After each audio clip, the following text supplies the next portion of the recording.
The Iliad of Homer, translated by Samuel Butler, Book 17.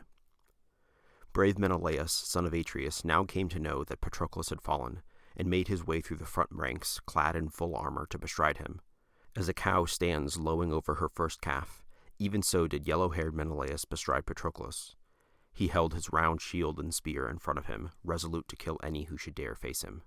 But the son of Panthus had also noted the body, and came up to Menelaus, saying, "Menelaus, son of Atreus, draw back, leave the body, and let the blood-stained spoils be. I was the first of the Trojans and their brave allies to drive my spear into Patroclus. Let me therefore have my full glory among the Trojans, or I will take aim and kill you."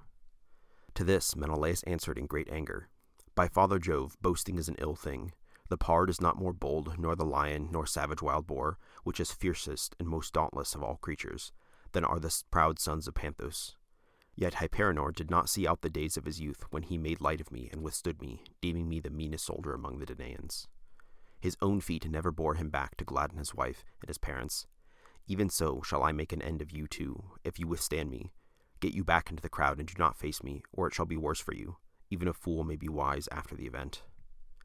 Euphorbus would not listen and said, "Now indeed, Menelaus, shall you pay for the death of my brother over whom you vaunted, and whose wife you widowed in her bridal chamber, while you brought grief unspeakable on his parents. I shall comfort these poor people if I bring your head and armor and place them in the hands of Panthus and noble Phrontis. The time has come when this matter shall be fought out and settled, for me or against me." As he spoke, he struck Menelaus full on the shield, but the spear did not go through, for the shield turned its point. Menelaus then took aim, praying to Father Jove as he did so. Euphorbus was drawing back, and Menelaus struck him about the roots of his throat, leaning his whole weight on the spear so as to drive it home. The point went clean through his neck, and his armor rang rattling round him as he fell heavily to the ground. His hair, which was like that of the Graces, and his locks so deftly bound in bands of silver and gold, were all bedrabbled with blood. As one who has grown a fine young olive tree in a clear space, and where there is abundance of water, the plant is full of promise, and though the winds beat upon it from every quarter, it puts forth its white blossoms till the blasts of some fierce hurricane sweep down upon it and level it with the ground. Even so did Menelaus strip the fair youth Euphorbus of his armor after he had slain him. Or as some fierce lion upon the mountains, in the pride of his strength, fastens on the finest heifer in a herd, as it is feeding, first he breaks her neck with its strong jaws, then gorges on her blood and entrails. Dogs and shepherds raise a hue and cry against him, but they stand aloof and will not come close to him, for they are pale with fear. Even so, no one had the courage to face valiant Menelaus.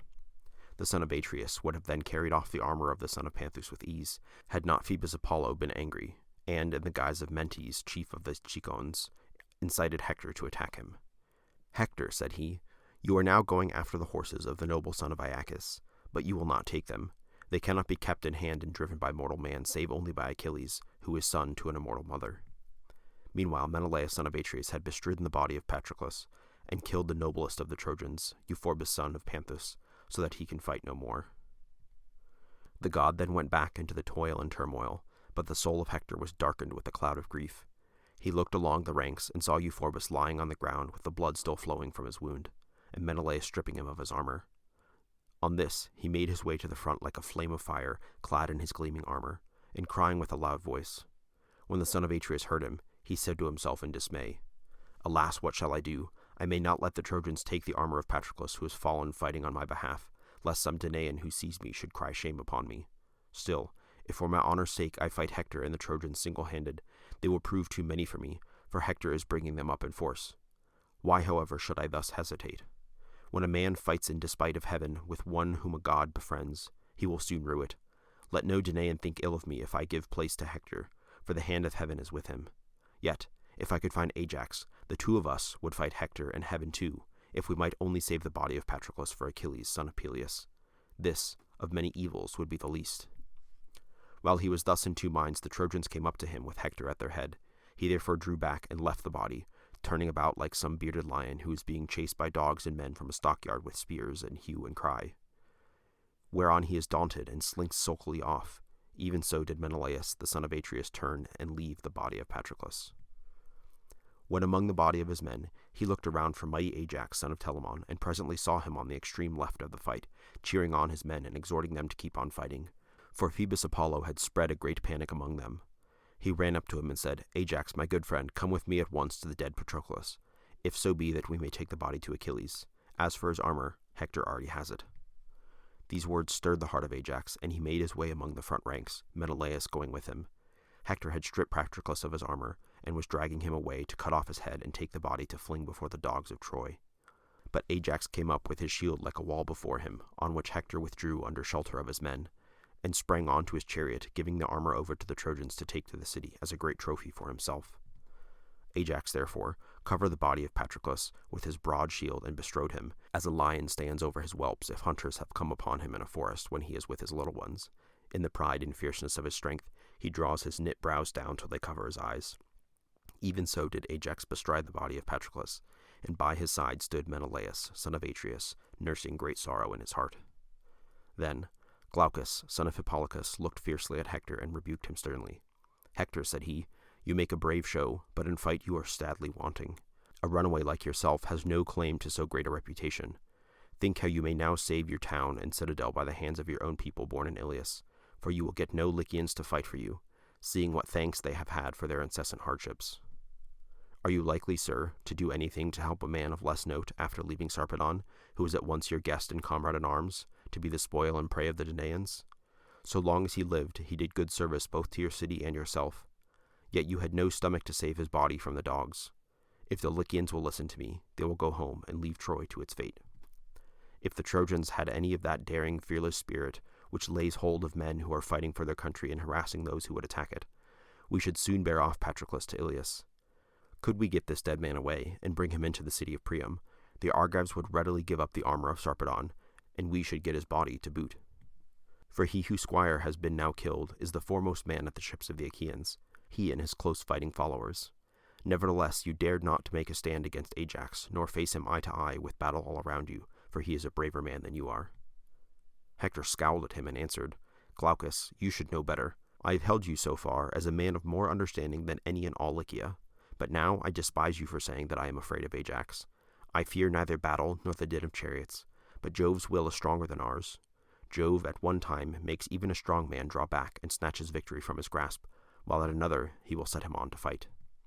Come hither then, my friend, stand by me, and see indeed whether I shall play the coward the whole day through, as you say, or whether I shall not stand some even of the boldest Danaans from fighting round the body of Patroclus." As he spoke, he called loudly on the Trojans, saying, "Trojans, Lycians, and Dardanians, fighters in close combat, be men, my friends, and fight might and main, while I put on the goodly armor of Achilles, which I took when I killed Patroclus." With this, Hector left the fight and ran full speed after his men who were taking the armor of Achilles to Troy, but had not yet got far. Standing for a while apart from the woeful fight, he changed his armor.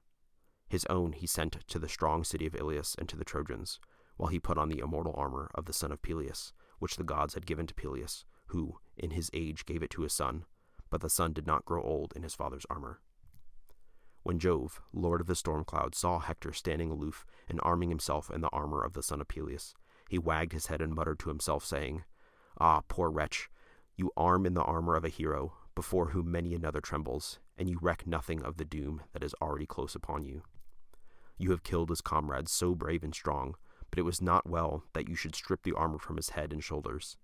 I do indeed endow you with great might now, but as against this you shall not return from battle to lay the armor of the son of Peleus before Andromache." The son of Saturn bowed his portentous brows, and Hector fitted the armor to his body, while terrible Mars entered into him and filled his whole body with might and valor. With a shout, he strode in among the allies, and his armor flashed about him so that he seemed to all of them like the great son of Peleus himself. He went about among them and cheered them on. Mesthles, Glaucus, Medon, Thersilochus, Asteropaeus, Dacenor and Hippothous, Phorcus, Chromius, and Enomus the augur. All these did he exhort, saying, "Hear me, allies from other cities, who are here in your thousands. It was not in order to have a crowd about me that I called you hither each from his several city, but that with heart and soul you might defend the wives and little ones of the Trojans from the fierce Achaeans. For this do I oppress my people with your food and the presents that make you rich. Therefore turn, and charge at the foe, to stand or fall as is the game of war, whoever shall bring Patroclus, dead though he be, into the hands of the Trojans, and shall make Ajax give way before him. I will give him one half of the spoils while I keep the other. He will thus share like honor with myself." When he had thus spoken, they charged full weight upon the Danaans with their spears held up before them, and the hopes of each ran high that he should force Ajax son of Telamon to yield up the body. Fools that they were, for he was about to take the lives of many. Then Ajax said to Menelaus, "My good friend Menelaus, you and I shall hardly come out of this fight alive.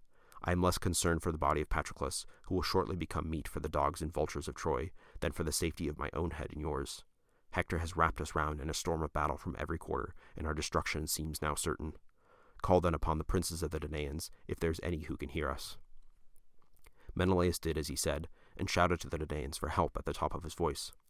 "My friends," he cried, "princes and counselors of the Argives, all you who with Agamemnon and Menelaus drink at the public cost, and give orders each to his own people, as Jove vouchsafes him power and great glory. The fight is so thick about me that I cannot distinguish you severally. Come on, therefore, every man unbidden, and think it shame that Patroclus should become meat and morsel for Trojan hounds." Fleet Ajax son of Oileus heard him, and was first to force his way through the fight and run to help him. Next came Idomeneus and Meriones his esquire, peer of murderous Mars. As for the others that came into the fight after these, who of his own self could name them? The Trojans with Hector at their head charged in a body, and as a great wave that comes thundering in at the mouth of some heaven-born river, and the rocks that jut into the sea ring with the roars of the breakers that beat and buffet them, even with such a roar did the Trojans come on. But the Achaeans, in singleness of heart, stood firm about the son of Menoetius, and fenced him with their bronze shields. Jove, moreover, hid the brightness of their helmets in a thick cloud, for he had borne no grudge against the son of Menoetius while he was still alive, and squire to the descendant of Aeacus. Therefore he was loth to let him fall a prey to the dogs of his foes the Trojans, and urged his comrades on to defend him. At first the Trojans drove the Achaeans back, and they withdrew from the dead man daunted. The Trojans did not succeed in killing anyone.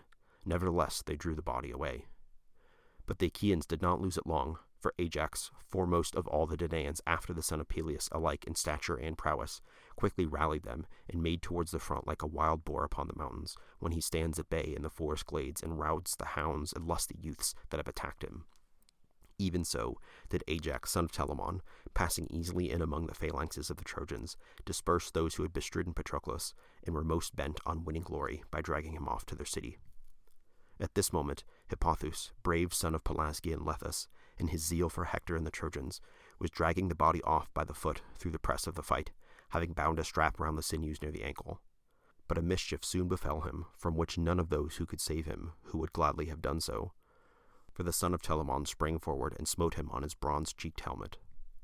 The plumed headpiece broke about the point of the weapon, struck at once by the spear and by the strong hand of Ajax, so that the bloody brain came oozing out through the crest socket. His strength then failed him, and he let Patroclus's foot drop from his hand, as he fell full length dead upon the body. Thus he died, far from the fertile land of Larissa, and never repaid his parents the cost of bringing him up, for his life was cut short early by the spear of mighty Ajax. Hector then took aim at Ajax with a spear, but he saw it coming, and just managed to avoid it. The spear passed on, and struck Schedius, son of noble Iphitus, captain of the Phocians, who dwelt in famed Panopeus, and reigned over much people. It struck him under the middle of the collarbone. The bronze point went right through him, coming out at the bottom of his shoulder blade, and his armor rang rattling round him as he fell heavily to the ground.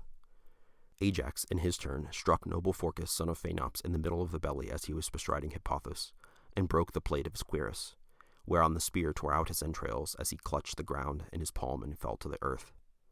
Hector and those who were in the front rank then gave ground, while the Argives raised a loud cry of triumph and drew off the bodies of Phorcys and Hippothous, which they stripped presently of their armor. The Trojans would now have been worsted by the brave Achaeans and driven back to Ilius through their own cowardice, while the Argives, so great was their courage and endurance, would have achieved a triumph even against the will of Jove if Apollo had not roused Aeneas in the likeness of Periphas, son of Epytus, an attendant who had grown old in the service of Aeneas's aged father, and was at all times devoted to him. In his likeness then Apollo said, "Aeneas, can you not manage, even though heaven be against us, to save high Ilius? I have known men whose numbers, courage, and self-reliance have saved their people in spite of Jove, whereas in this case he would much rather give victory to us than to the Danaans. If you would only fight instead of being so terribly afraid." Aeneas knew Apollo when he looked straight at him, and shouted to Hector, saying, "Hector and all other Trojans and allies, shame on us if we are beaten by the Achaeans and driven back to Ilius through our own cowardice. A god has just come up to me and told me that Jove, the supreme disposer, will be with us. Therefore let us make for the Danaans, that it may go hard with them, ere they bear away the dead Patroclus to the ships." As he spoke, he sprang out far in front of the others, who then rallied and again faced the Achaeans. Aeneas speared Leocritus, son of Arisbus, a valiant follower of Lycomedes, and Lycomedes was moved with pity as he saw him fall. He therefore went close up and speared Epasion, son of Hippasus, shepherd of his people, in the liver under the midriff, so that he died. He had come from fertile Panoia, and was the best man of them all after Asteropaeus. Asteropaeus flew forward to avenge him and attack the Danaans. But this might no longer be, inasmuch as those about Patroclus were well covered by their shields and held their spears in front of them. For Ajax had given them strict orders that no man was either to give ground or to stand out before the others, but all were to hold well together about the body and fight hand to hand. Thus did huge Ajax bid them, and the earth ran red with blood as the corpses fell thick on one another, alike on the side of the Trojans and allies, and on that of the Danaans. For these last two fought no bloodless fight, though many fewer of them perished, through the care they took to defend and stand by one another. Thus did they fight, as it were a flaming fire. It seemed as though it had gone hard even with the sun and moon, for they were hidden over all that part where the bravest heroes were fighting about the dead son of Menoetius, whereas the other Danaans and Achaeans fought at their ease in full daylight, with brilliant sunshine all around them, and there was not a cloud to be seen, neither on plain nor mountain. These last, moreover, would rest for a while and leave off fighting, for they were some distance apart and beyond the range of one another's weapons, whereas those who were in the thick of the fray suffered both from battle and darkness. All the best of them were being worn out by the great weight of their armor, but the two valiant heroes, Thrasymmedes and Antilochus, had not yet heard of the death of Patroclus, and believed him to still be alive and leading the van against the Trojans. They were keeping themselves in reserve against the death or rout of their own comrades, for so Nestor had ordered them when he sent them from their ships into battle. Thus, through the livelong day did they wage fierce war, and the sweat of their toil rained ever on their legs under them, and on the hands and eyes, as they fought over the squire of the fleet son of Peleus. It was as when a man gives a great ox-hide all drenched in fat to his men, and bids them stretch it, whereon they stand round it in a ring, and tug till the moisture leaves it, and the fat soaks in for the many that pull at it, and it is well stretched. Even so did the two sides tug the dead body hither and thither, within the compass of but a little space. The Trojans steadfastly set on dragging it to Ilius, while the Achaeans were no less so on taking it to their ships. And fierce was the fight between them. Not Mars himself, the Lord of hosts, nor yet Minerva, even in their fullest fury, could make light of such a battle. Such fearful turmoil of men and horses did Jove on that day ordain round the body of Patroclus. Meanwhile, Achilles did not know that he had fallen, for the fight was under the wall of Troy, a long way off from the ships.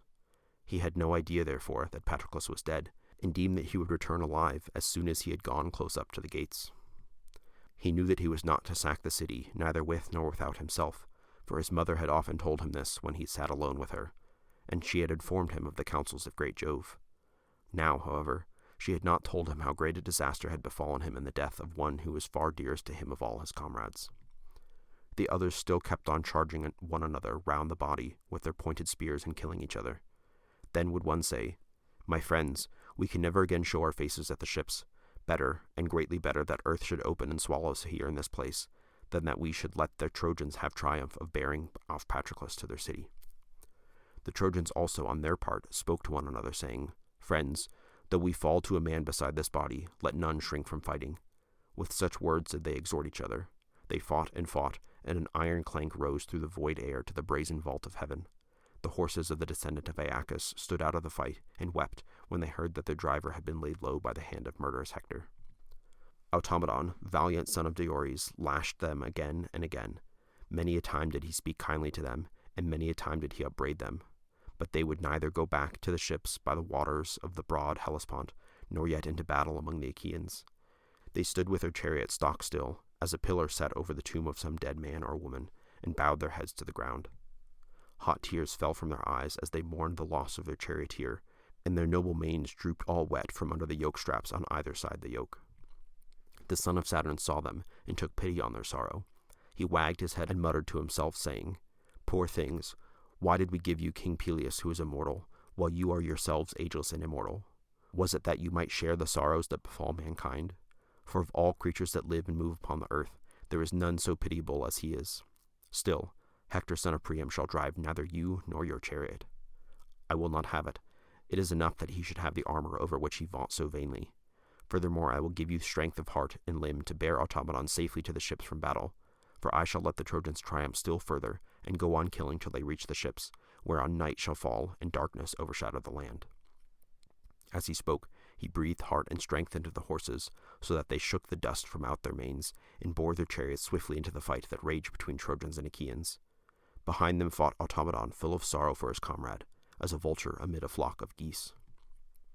In and out, here and there, full speed he dashed amid the throng of the Trojans, but for all the fury of his pursuit he killed no man, for he could not wield his spear and keep his horses in hand. When alone in the chariot at last, however, a comrade, Alcimedon, son of Laerces, son of Haemon, caught sight of him and came up behind his chariot.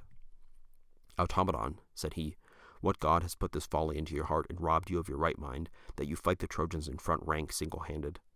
He who was your comrade is slain, and Hector plumes himself on being armed in the armor of the descendant of Aeacus. Automedon, son of Dioeres, answered, Alcimedon, there is no one else who can control and guide the immortal steeds so well as you can, save only Patroclus, while he was yet alive, peer of gods in council. Take then the whip and reins, while I go down from the car and fight. Alcimedon sprang onto the chariot and caught the whip and reins, while Automedon leaped off from the car. When Hector saw him, he said to Aeneas, who was near him, Aeneas, counselor of the mail-clad Trojans, I see the steeds of the fleet son of Aeacus come into battle with weak hands to drive them. I am sure, if you think well, that we might take them. They will not dare face us if we both attack them. The valiant son of Anchises was of the same mind, and the pair went right on, with their shoulders covered under shields of tough, dry oxhide, overlaid with much bronze. Chromius and Aratus went also with them, and their hearts beat high with hope that they might kill the men and capture the horses, fools that they were, for they were not to return scatheless from their meeting with Automedon, who prayed to Father Jove, and was forthwith filled with courage and strength abounding. He turned to his trusty comrade Alcimedon and said, Alcimedon, keep your horses up close, that I may feel their breath upon my back. I doubt that we shall not stay Hector son of Priam till he has killed us and mounted behind the horses. He will then either spread panic among the ranks of the Achaeans, or himself be killed among the foremost. On this, he cried out to the two Ajaxes and Menelaus, Ajaxes, captains of the Argives, and Menelaus, give the dead body over to them that are best able to defend it, and come to the rescue of us living, for Hector and Aeneas, who are the two best men among the Trojans, are pressing us hard in the full tide of war. Nevertheless, the issue lies on the lap of heaven. I will therefore hurl my spear, and leave the rest to Jove. He poised, and hurled as he spoke, whereon the spear struck the round shield of Aratus, and went right through it, for the shield stayed it not, so that it was driven through his belt into the lower part of his belly, as when some sturdy youth, axe in hand, deals his blow behind the horns of an ox, and severs the tendons at the back of its neck, so that it springs forward and then drops. Even so did Aratus give one bound, and then fall on his back, the spear quivering in his body, till it made an end of him. Hector then aimed a spear at Automedon, but he saw it coming, and stepped forward to avoid it, so that it flew past him, and the point struck in the ground, while the butt end went on quivering till Mars robbed it of its force. They would have then fought hand to hand with swords, had not the two Ajaxes forced their way through the crowd when they heard their comrade calling, and parted them for all their fury. For Hector, Aeneas, and Chromius were afraid and drew back, leaving Aratus to lie there struck to the heart. Automedon, peer of fleet Mars, then stripped him of his armor, and vaunted over him, saying, I have done little to assuage my sorrow for the son of Menoetius, for the man I have killed is not so good as he was. As he spoke, he took the blood-stained spoils and laid them upon his chariot. Then he mounted the car with his hands and feet, all steeped in gore, as a lion that has been gorging upon a bull. And now, the fierce, groanful fight again raged about Patroclus, for Minerva came down from heaven and roused its fury by the command of far-seeing Jove, who had changed his mind, and sent her to encourage the Danaans. As when Jove bends his bright bow in heaven, in token to mankind either of war or of the chill storms that stay men from their labor and plague the flocks. Even so, wrapped in such radiant raiment, did Minerva go in among the host and speak man by man to each. First, she took the form and voice of Phoenix, and spoke to Menelaus, son of Atreus, who was standing near her. Menelaus, said she, it will be shame and dishonor to you if dogs tear the noble comrade of Achilles under the walls of Troy. Therefore, be staunch, and urge your men to be so also. Menelaus answered, Phoenix, my good old friend, may Minerva vouchsafe me strength and keep the darts from off me. For so shall I stand by Patroclus and defend him. His death has gone to my heart, but Hector is as a raging fire, and deals his blows without ceasing, for Jove is now granting him a time of triumph." Minerva was pleased at his having named herself before any of the other gods. Therefore she put strength into his knees and shoulders, and made him as bold as a fly, which, though driven off, will yet come again and bite if it can. So dearly does it love man's blood. Even so bold as this did she make him, as he stood over Patroclus and threw his spear. Now, there was among the Trojans a man named Podes, son of Eetion, who was both rich and valiant. Hector held him in the highest honor, for he was his comrade and a boon companion. The spear of Menelaus struck this man in the girdle, just as he had turned in flight, and went right through him, whereon he fell heavily forward, and Menelaus, son of Atreus, drew off his body from the Trojans into the ranks of his own people. Apollo then went up to Hector, and spurred him on to fight, in the likeness of Phaenops, son of Asius, who lived in Abydos, and was the most favored of all Hector's guests. In his likeness Apollo said, "Hector, who of the Achaeans will fear you henceforward, now that you have quailed before Menelaus, who has ever been rated poorly as a soldier? Yet he has now got a corpse away from the Trojans single-handed, and has slain your own true comrade, a man brave among the foremost, Podes, son of Eetion." A dark cloud of grief fell upon Hector as he heard, and he made his way through the front clad in full armor. Thereon, the son of Saturn seized his bright tasseled aegis, and veiled Ida in a cloud. He sent forth his lightnings and thunders, and as he shook his aegis he gave victory to the Trojans and routed the Achaeans. The panic was begun by Peneleos the Boeotian, for while keeping his face turned ever towards the foe, he had been hit with a spear on the upper part of the shoulder. A spear thrown by Polydamas had grazed the top of the bone, for Polydamas had come up to him and struck him from close at hand. Then Hector in close combat struck Leitus, son of noble Electreon, in the hand by the wrist, and disabled him from fighting further. He looked about him in dismay, knowing that never again should he wield spear in battle with the Trojans. While Hector was in pursuit of Leitus, Idomeneus struck him on the breastplate over his chest near the nipple, but the spear broke in the shaft, and the Trojans cheered aloud. Hector then aimed at Idomeneus, son of Deucalion, as he was standing on his chariot, and very narrowly missed him, but the spear hit Quirinus, a follower and charioteer of Meriones, who had come with him from Lyctus.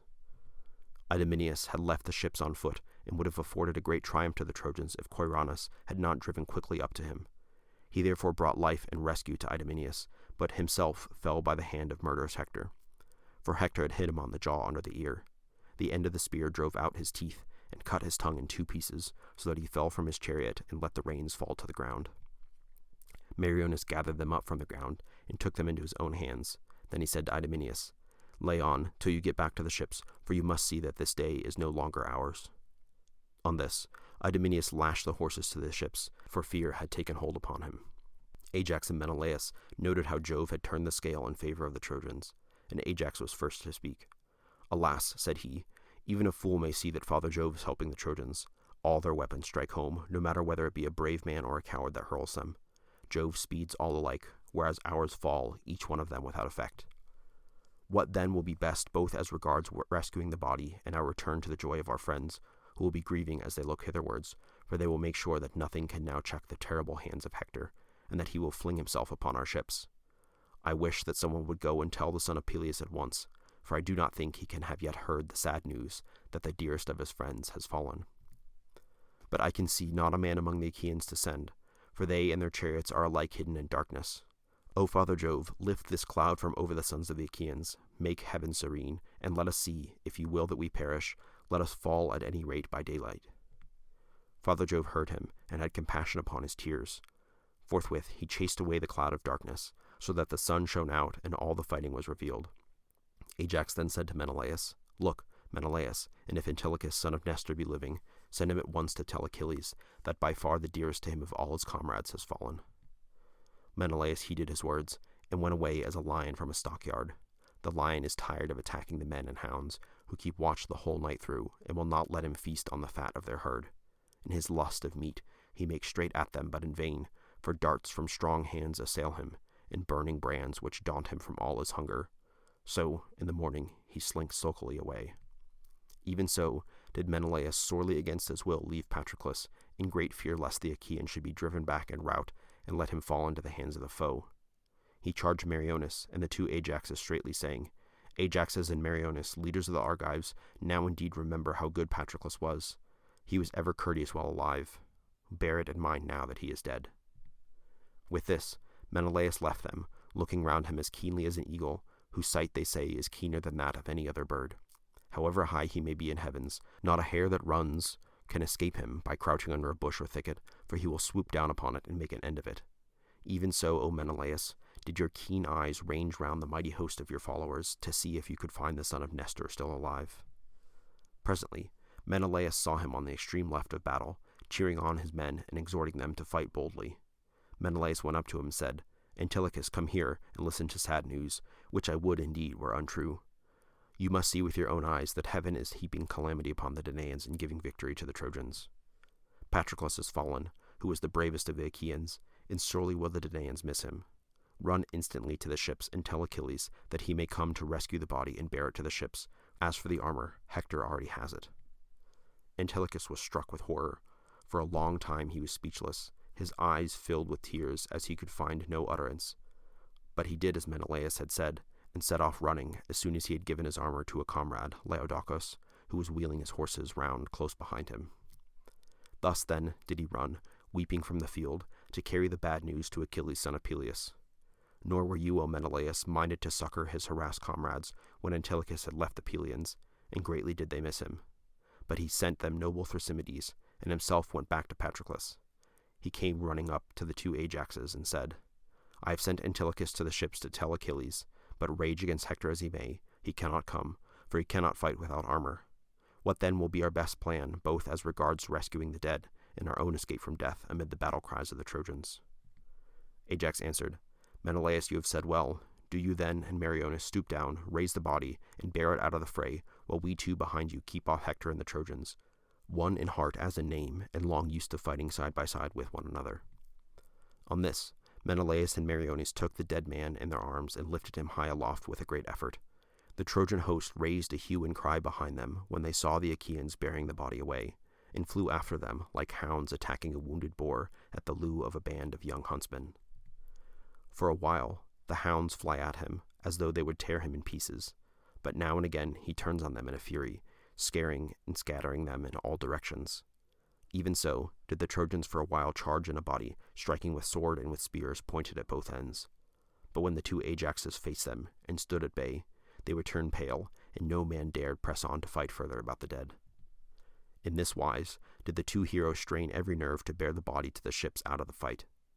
The battle raged round them like fierce flames, that when once kindled spread like wildfire over a city, and the houses fall in the glare of its burning. Even such was the roar and tramp of men and horses that pursued them as they bore Patroclus from the field. Or as mules that pull forth all their strength to draw some beam or great piece of ship's timber down through the rough mountain track, and they pant and sweat as they go. Even so did Menelaus and Meriones pant and sweat as they bore the body of Patroclus. Behind them, the two Ajaxes held stoutly out.